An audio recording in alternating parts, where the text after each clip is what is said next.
thinking about it.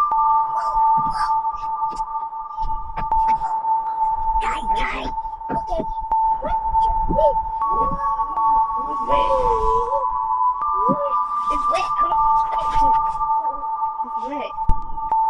You ready to go? Come on. Let's go.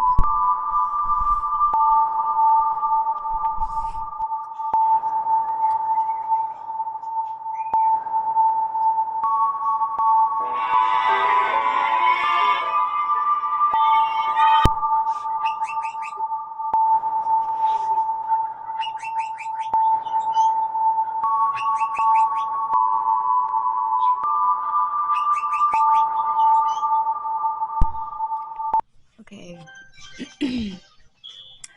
I'm at my actual apartment using the Wi-Fi, but I've been doing some research as of, well, today is December 31st, so it's New Year's Eve, and I looked up the astrology for today, and I had this dream first. I had this dream where at the end of the dream, I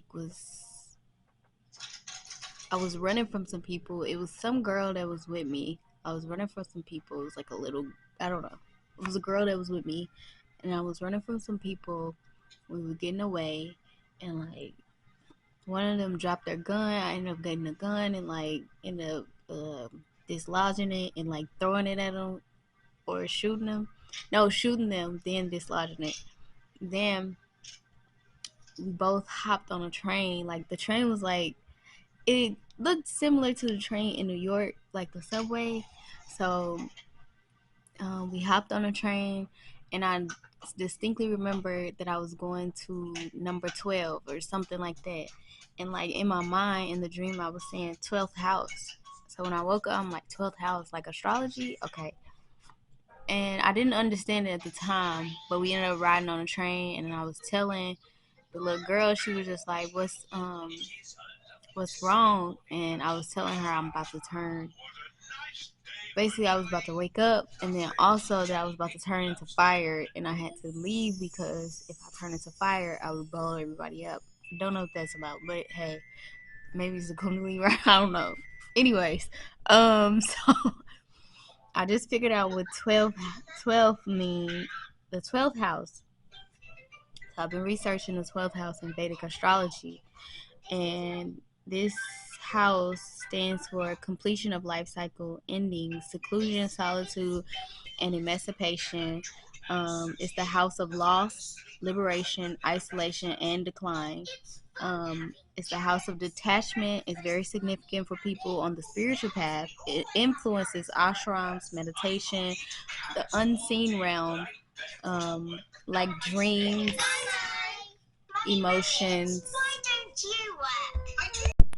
Anyways, before I was so rudely interrupted, Mecca.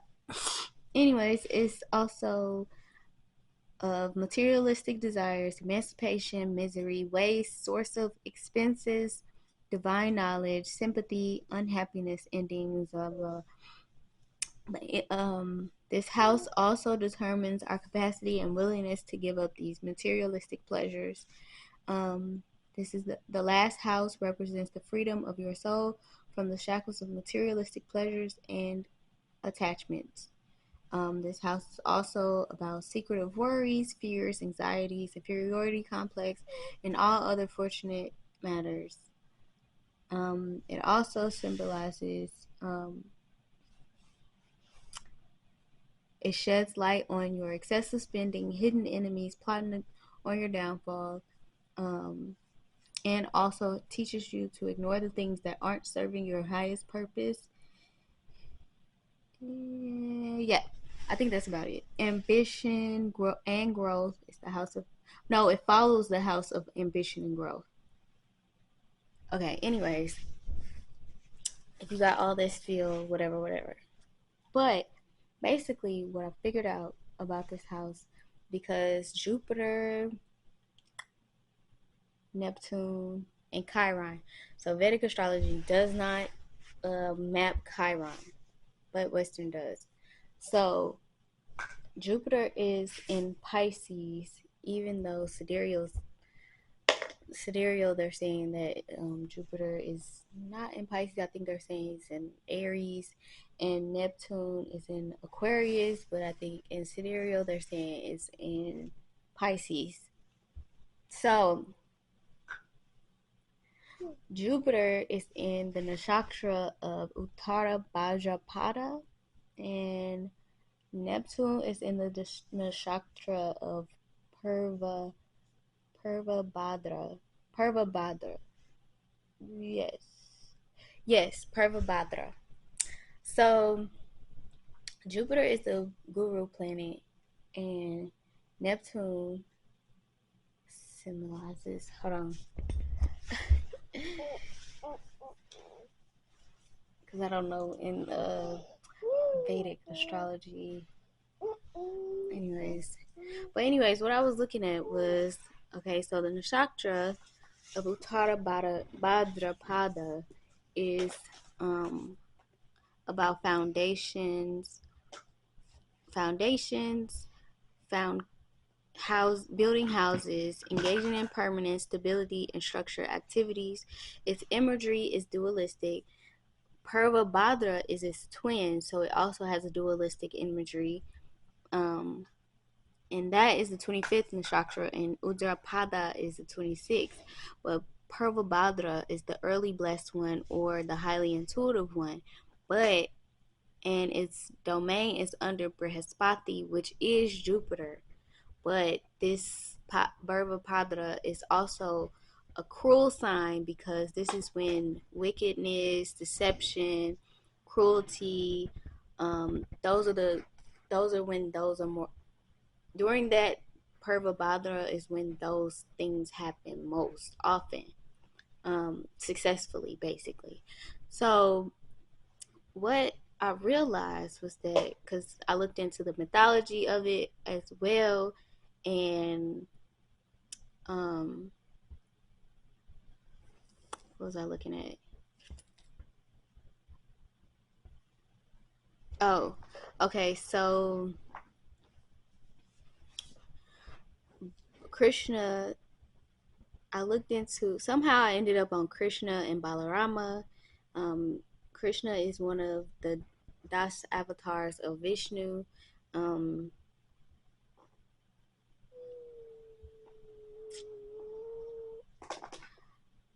I don't even. How did I get there? How did I get there? I'm trying to figure out how I got here, got to this point. But anyways, I think the most important part of this was I got to Krishna and Balarama, which are brothers. They were brothers in Krishna's incarnation, and um, I feel like they represent the dualistic energy, or the two-headed man, or the twins. Um, but Subhadra, which was also their sister, was the triad deities of the Jagannath tradition. Um, she is the reincarnation of goddess Yogamaya, who took birth to save Krishna's life from wicked Kamsa. Um, so Yogamaya is also a benevolent aspect of Durga, or um, but she, I think the the part that I was like honed in on was that she represents the internal potency of Vishnu that arranges and enhances all his pastimes, because she's the goddess of illusion, and she was the one who saved him when he was born, because in the story when he was born they ended up switching him with a neighboring lady that was also giving birth, switched her baby out, but the baby that she gave birth to was a girl, and she ended up being which Kamsa, the tyrant king, tried to kill, and in his attempt to try to kill her, before before he tried to kill her, he imprisoned her as a baby. Yes, I know. But in his attempt to try to kill her, she ended up taking on her Durga aspect with her many arms and many heads, and telling him that Krishna has already been birthed, and he will be birthed in a neighboring city. You didn't avert the prophecy, basically. And so she left. And uh, the thing about Yoga Maya that I was like, oh my gosh. So she's the goddess of illusion, right? But in the um, Shaktism, oh, excuse me, she's mentioned in the Devi Mahatmya, um, excuse me, that it's a text that presents the various incarnations of the supreme goddess Mahadevi. She is mentioned, um, oh, excuse me, in both. She is understood to be the ultimate reality in its totality. She is also assimilated with Parvati, conceived of as the ultimate divinity. And I remember I was looking into Yoga Maya at one point, and I realized she was saying it was talking about how the goddess in her Yoga Maya form puts the devas and initiates or spiritual people to test. So through illusion, to how do I say it, make them more spiritual, or to have them ascend along their spiritual path, because the illusionary world is to show us humans and devas, other gods, beings, how to it's like a school to show people how to live or be and maneuver in um, this illusionary world. So when we leave this world, we'll understand how to maneuver and be in other places, if that makes sense. Um, I ended up getting somewhere else. That's another part of my notes. Oh, because Balarama. Oh, that's why I got. Okay, so the deity that rules over Purvabhadra is a serpent deity. And then another serpent deity rules over Uttara Bhadrapada, a draconian serpent type deity. Two of them rule over these two nakshatras. And um, so I got to, cause Balarama is said to be Shisha is the mount of Vishnu, the snake that Vishnu lays on or rides on the cosmic ocean. Um, and Balarama's spouse is Ravati, which is the goddess of opulence, and um, opulence, which is great wealth or luxuriousness. Um, I thought it was like really, this part was like crazy as hell to me when I was reading this. I don't know. I said all this to say because I was looking into the 12th house and trying to understand something about the astrology right now. And basically, what I came to was that um, have to see, because all the things that I've been going through, I didn't understand what was happening. But basically, I'm coming to an end of a cycle on my spiritual path, and it's showing up in my dreams. Because I was trying to figure, I'm like, my dreams. I was telling Mikhail, I'm like, my dreams have been like very biblical lately. Like I don't understand. I don't know what the fuck. Like they've been very biblical lately, and I said, they've been good. Like some of them been good, some of them been like kind of like, what the fuck is happening?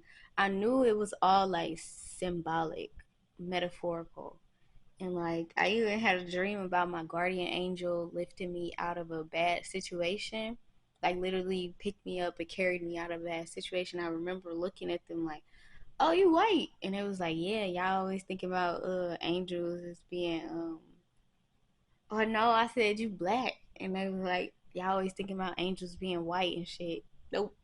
Well, not and shit. They ain't say that, but it was like, y'all always thinking angels are white and they're not. like, like it's just the light. That's what it was. The guardian angel was saying to me, and I was like, "Dang, that's crazy. That's interesting. That's very interesting." But I So basically, I'm coming to the end of a cycle, and the cycle. So what I've been experiencing these past few days, even the whole like hole in the ceiling, which is like has to do with water, so it makes a lot of sense. Um, Transformation through water. Um,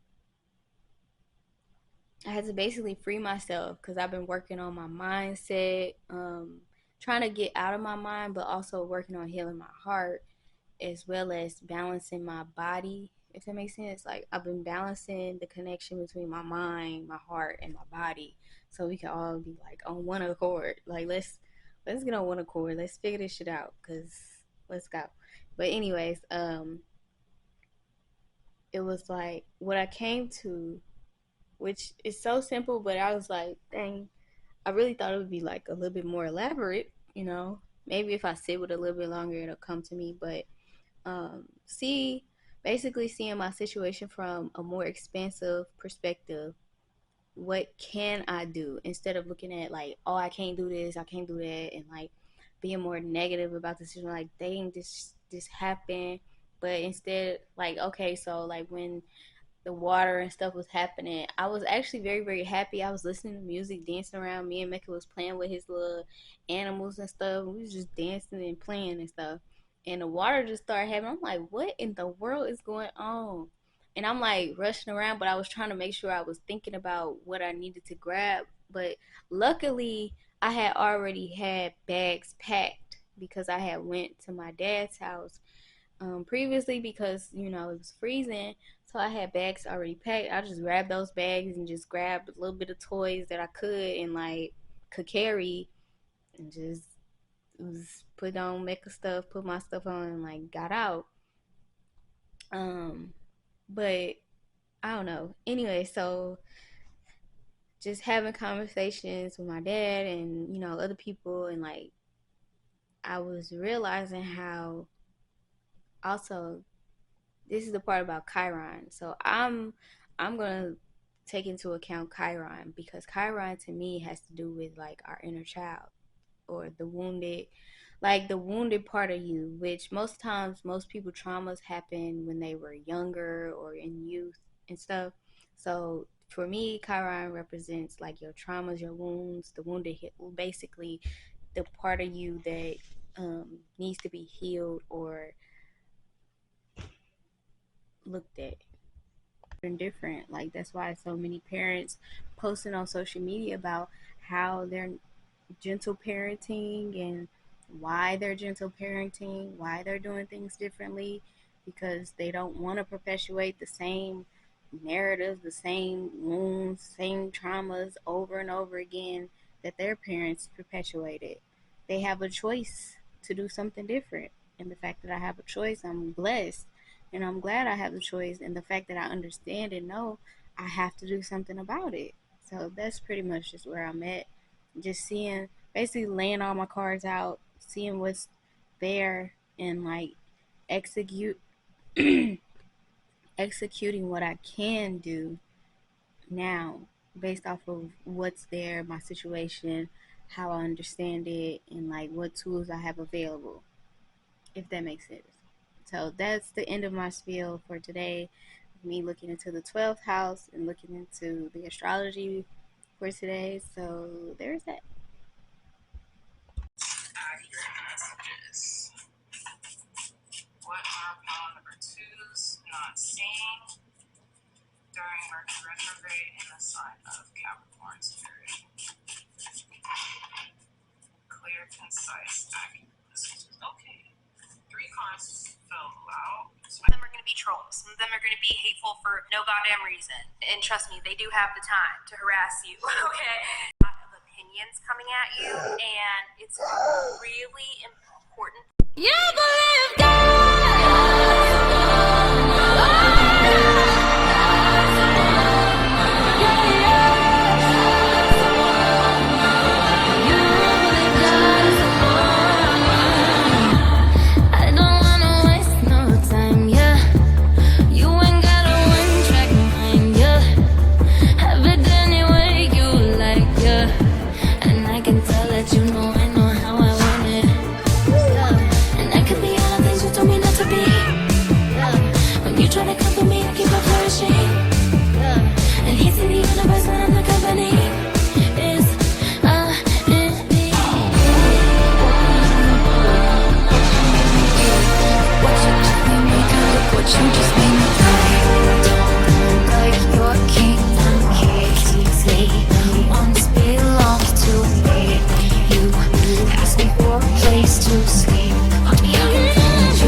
6, 7,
8.